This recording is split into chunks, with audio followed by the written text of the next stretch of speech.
Hey, lovely peaches. Part 2, I'm talking about real pro-life. So you could go back and watch the video I just did. If it doesn't get banned, shadow banned, or just straight up blocked. Because I had the audacity to hashtag abortion and pro-life. But it doesn't even matter because even videos that I'm like now, videos lately, I'm like, I'm not even going to bother to put a hashtag because it's only going to make it easier for TikTok to block it or strike it, and I'm already shadow banned. So at this point, I'm just making videos on TikTok to later share on YouTube and my own on my website, Cat Love Dreaming Peach. But anyway, back to part 2 about why, if you were truly pro-life, if you actually cared about life itself, then the life that matters is the person who's pregnant, not up to a point, the life of the unborn fetus. So I don't know all the exact numbers, and to borrow from Paul of Reporting Live from My Sofa, Paul on YouTube. He's also on Instagram and I think maybe TikTok. But he always makes sure to say, I'm not a medical doctor, I'm not a psychiatrist, a therapist, I'm not a cop, law enforcement agent, I'm not a lawyer, I'm not a judge, I'm not a scientist. But what I am is an educated person who's very compassionate and has a lot of insight and cares deeply about people, humanity, and people's right to live as they choose. But then I live a vow of ahimsa, which is a vow to do no harm, but also to do good. And I am vegan. I am not religious. I guess I'm doing like a mini bio within this little thing. I am not religious. My mom is Catholic, and she's semi-religious, but kind of loose. And loosely religious, and my dad was an atheist who was raised by atheists, and I don't know if the grandparents were atheists, or I should say my great-grandparents, my dad's grandparents. And, I used to be atheist for a long time now. I do believe in energy, and I do believe that we are vibrational beings that are eternal. And I do believe that everyone is a vibrational being, and you're temporarily a physical being. And I believe that even after you're born, you are still a vibrational being, and your vibrational being, or another thing I call it, is a vibrational angel of light, or a vibrational angel of love and light. And it's all like woo-woo and spiritual and kind of religious and kind of just like a mishmash of a variety of, I did go to church, not a lot growing up, but my mom took us sometimes. It was a Catholic church, and but very little, because we used to laugh and giggle and joke, and that annoyed her. So she was like, fuck it, y'all ain't coming. Okay, my words. She was like, you don't know how to act right, I'm not taking you to church. So and then I found my own connection to, well, I talk about the power of our dreams. The dreams that you have when you sleep at night, those dreams, I believe, are powerful messages, and also potentially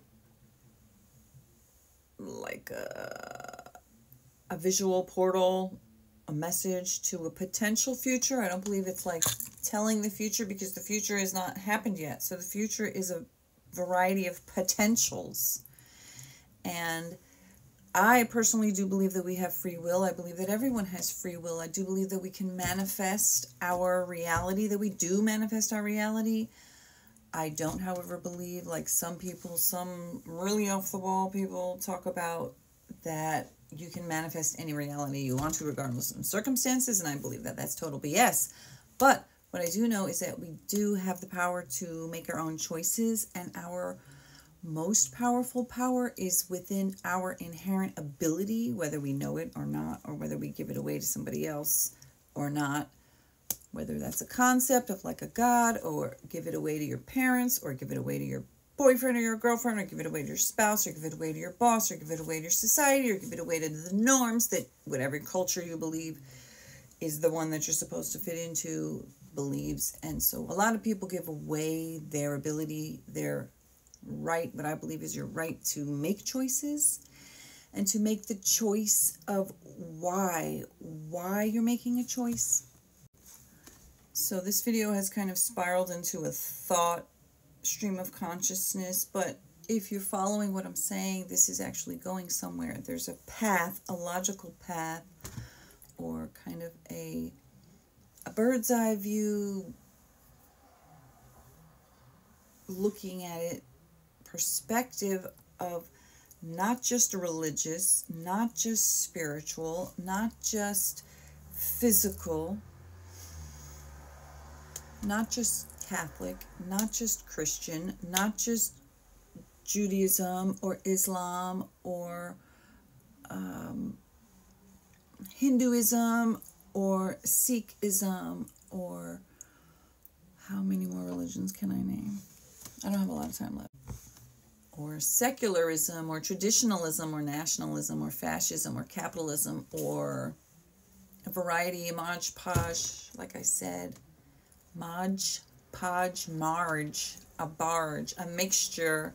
It's like the way I practice Buddhism. I am an American living in this day and age. In my particular culture, I live in a very democratic blue area. I grew up in a very artistic and liberal and thought creative environment.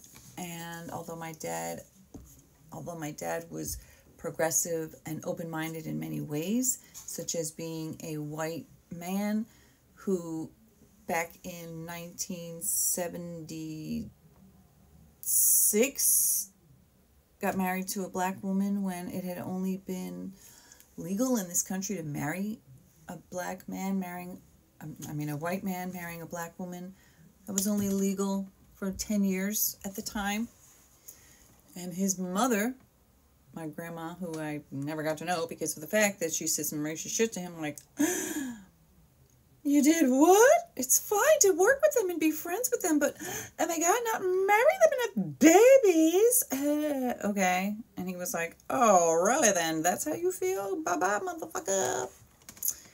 And that's one of the reasons why I, growing up, only met my dad's mom like 3 times.